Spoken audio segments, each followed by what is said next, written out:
drive prime, this is indisputable evidence that a lot of the co-driver routing is absolute garbage.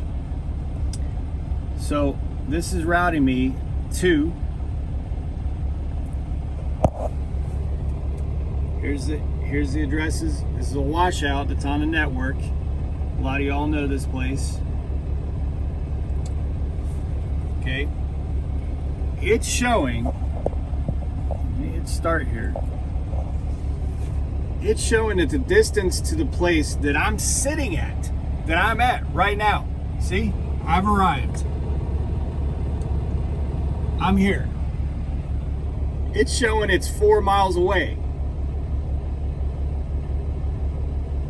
So it's showing that where I'm at is the starting point, and that I gotta go 4 miles away to the address that I'm sitting at.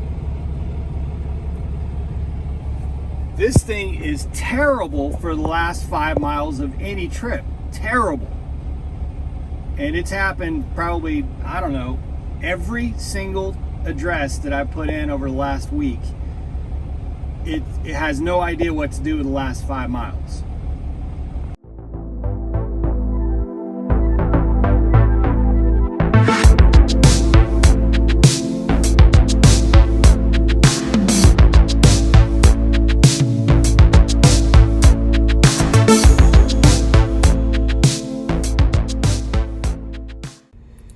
Hey guys, Eric here, Driveline, world's located steering wheel holder, and man, I am beat. Campaign Bravo is underway, and I hit the ground running. I absolutely hit the ground running. I've just been absolutely running since I left the terminal. Excuse me. So I've had 3 loads. Well, I'm picking up the 3rd load tonight. Since I left the terminal, I took that one to Oklahoma from the terminal. Then I went up to Kansas and dragged a load up here to Grand Rapids, Michigan. And then I scored a load going out of Michigan, paying $2,000 for 715 miles headed south. So pretty pleased with that, but man, it's been just rapid fire, you know. Although this one really worked out. This one I'm picking up tonight was great because I was able to get a washout, get parked, then I'll go pick that up at 2300 tonight, and then it's a drop and hook anytime Sunday. So just 2 nights to run that 715 miles. So that'll be nice to kind of slow down for 2 nights and only have to, you know, really do like 360 miles a night. I got some things I need to do tomorrow anyway, so that's going to be, it'll be nice to slow down, but these first 3 days out were pretty hardcore. Anyway, so I got to admit, you guys, now I said that I liked generally speaking, I like the Geotab. I hate Qualcomm. I hate the Qualcomm company. There's a lot of sketchy shit that Qualcomm does and is being like sued for right now, and just like really crazy stuff. I don't like the company. I don't like their technology. I don't like their software.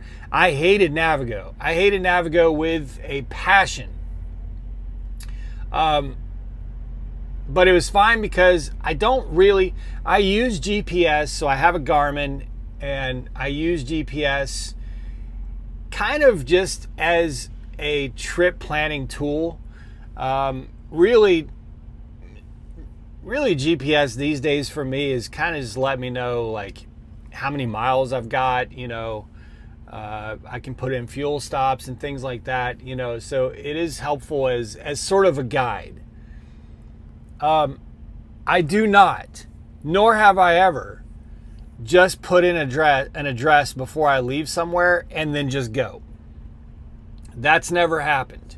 That's not how I run. I really research I take a look at all the possible routes. I take a look at the route that it's given me, and see if I agree with that, and see if the two match up, the Garmin and the Navigo, or the Garmin and the co-driver or Copilot or whatever the hell it's called. Co-driver, Copilot, whatever. What is it called? Because now it's going to drive me crazy. Copilot, not co-driver. So, you know, and a lot of times I'll adamantly disagree with them, and then I'll direct myself to the way I want to get, and they'll correct. Navigo wouldn't even correct. They would just do that route recalculating, and it would take forever, and it was ridiculous. So you should not just put an address and then just follow it, not look at your route or anything like that. That's not advisable. But I did say at the beginning that I like Copilot, and that's coming from the frustrations of Navigo. I like a lot of the features and functionality of Copilot. So now that I've had an ample amount of time to use it, months to use it, I admit that it is complete garbage. I don't care what Prime says. Look, Prime, I know some of you at Prime watch this video. Take this as constructive criticism. It is not user error. I'm telling you guys, this thing will mess up 9 out of 10 arrivals. No doubt. I'm trying to think of where I was a couple weeks ago, where it routed me into it was in the middle of the night and I couldn't really tell. And in this instance, I took what it was telling me when I got to the final destination. And I ended up in some lot in the middle of the night that was damn near impossible to back out of. And I was going to a Tyson. And the Tyson was 3/4 of a mile around the corner on the other side of this big plot of land. And this thing was telling me that I was there, and it was right to my right. Well, the entrance to this weird, some sort of a drop lot of some sort of box trucks and stuff like that, had a sign that said washouts, but so I assumed that was the washout for the place that also had a washout on site. This particular, I think it was a Tyson, had a washout on site. So because this little lot had a sign that said washouts this way, and Copilot's telling me that this is where I'm going, right here, I turned in there. Well, it turns out that was a place that does washouts for box trucks, not what I'm pulling. So, and again, like, this wasn't like Tyson was the next entrance. Tyson was all the way around, like it was half a mile. You got to go all the way. You couldn't even really see the Tyson from where I was. That stuff happens all the time. Like, this thing it cannot do the last 5 miles of almost any trip. I would say 9 out of 10, it can't do the last 5 miles. It'll tell me, even Walmart's, it'll tell me that I need to turn into the employee entrance. But again, I'm very alert and I pay attention to a lot of that stuff. Other than that one I messed up at that Tyson plant, I'll generally always look at Google Maps so that I know where the entrance is and have a good idea of what I'm walking into. You know what I mean? But it cannot do the last 5 miles of a trip. It'll have me doing some weird exit. By the way, here's another one for you, Prime. Here's another one for you. The Schwann's Cold Storage in Salina, Kansas, or is it Salina? I don't know, Salina or Salina. In your instructions that you send, Prime, you say specifically in the directions, or whatever driver submitted that, but Prime, it comes with a dispatch, do not take this particular exit. I can't remember what the exit is. You can look it up. Schwann's, Salina, Kansas. If anybody at Prime really wants to know if this stuff is real, look up what your directions say. Do not, under any circumstance, take that exit. And the reason you don't want to take that exit is because it goes through a residential neighborhood, and there's a bridge that has like a 18-ton limit or something like that. I had this conversation with a Trans Am driver who took it while I was there waiting for my load. But guess what? Copilot has me wanting to take that exit. Now, I had read the directions, so I knew, but Copilot's telling me to take the exit that this thing said do not under any that the directions said do not under any circumstances take that exit. And by the way, that exit also has a big no truck sign at the top So this thing is not only telling me to take the exit that the directions say do not take, but it's also telling me to take an exit that is very clearly marked, no trucks. Garmin took me down to the proper exit, which was the next one. And from the looks of Google Maps, they were the same distance. So I don't even know why. But anyway, so if you are relying on Copilot, at least do not rely on it for the last 5 miles, because it will lead you astray consistently and constantly, and it is not user error. With the routing itself, I find it does okay. I've ignored it a few times because I know I'm like, that's not what I'm doing. I'm not doing that. I mean, it'll take you on. Navigo kind of did this too. Navigo and Copilot are very similar in that sometimes they take you on what they know is the shortest distance, but it may take you through 60 traffic lights and through 15 small towns where you can add 25 miles and just stay on interstates. I mean, the shortest distance is not always the quickest and least stressful, but Garmin does that sometimes too. And that's why you really just, before you even depart on your trip, to begin the whole trip, you really need to take a look at Google Maps. And I know you can't rely on Google Maps for trucking, but Google Maps, at least you can see, like, okay, here's my interstates, and you can kind of visualize generally what you want to do. And of course, the more time you drive, the less you have to do that. I really don't have to consult a map very often as far as my general, like if I'm going from Chicago to New Orleans, I don't need to look at a map. If I'm what I'm saying? Like if I'm going from Pittsburgh to Dallas, I don't need to look at a map.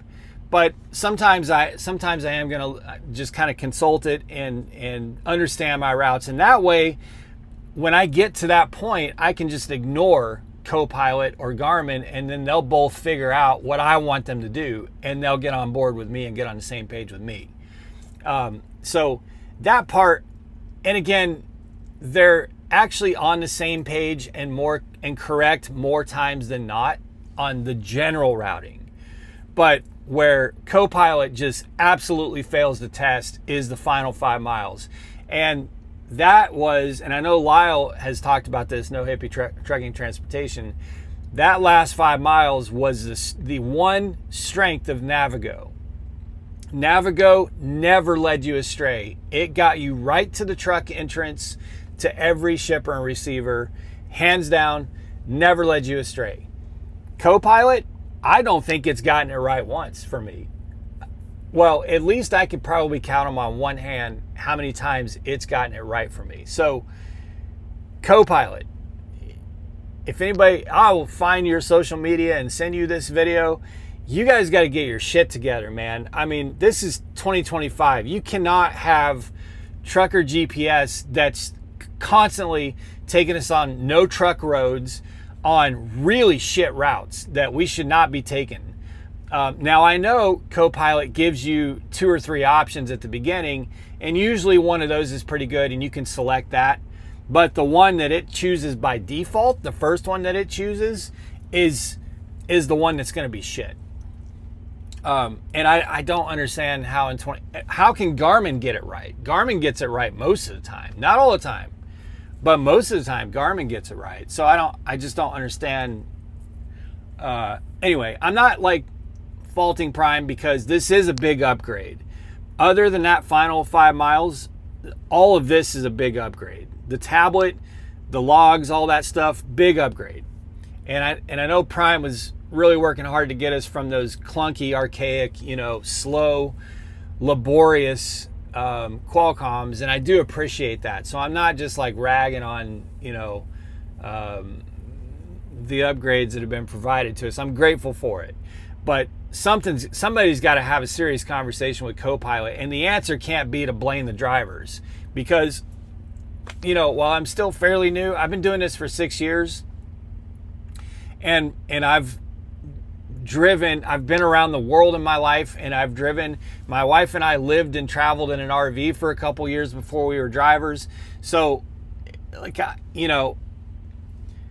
I know my way around, and this thing is just, it's terrible. Like, it's not good. And you got a lot of drivers out there that are just going to follow this thing blindly and take the first route that it gives them.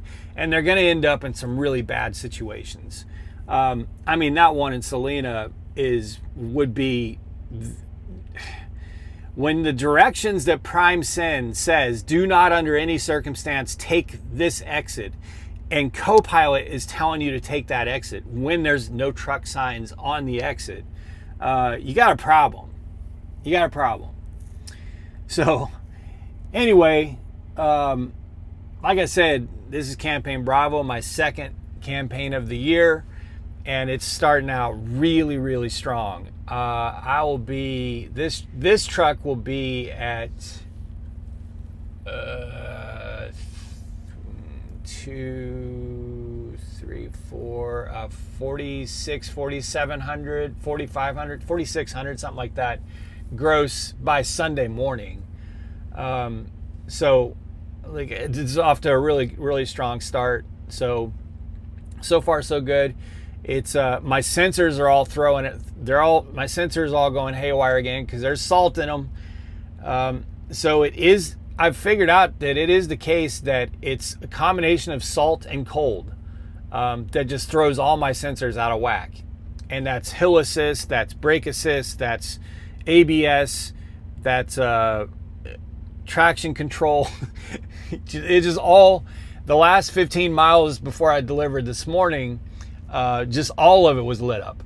And it was because I had just come through like 30 miles of just rain and salt, and then it dropped down to like 29, 30 degrees or something like that. And as soon as the temperature dropped like that, all of it lit up. And I take it to the shop. I go, I talk to Freightliner. It doesn't log these things in the computer. So unless they're on, they can't do anything about it.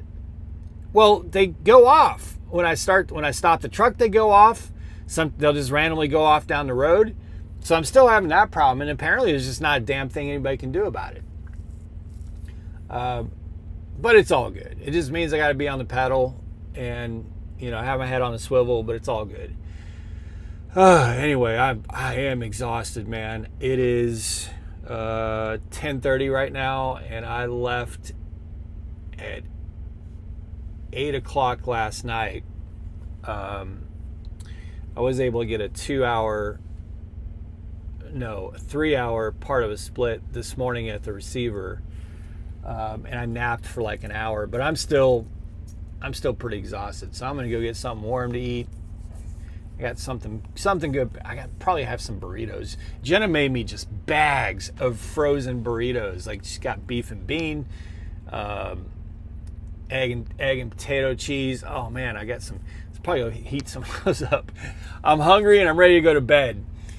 All right, guys. I hope y'all are having a good one. Hopefully everything's going well for you all.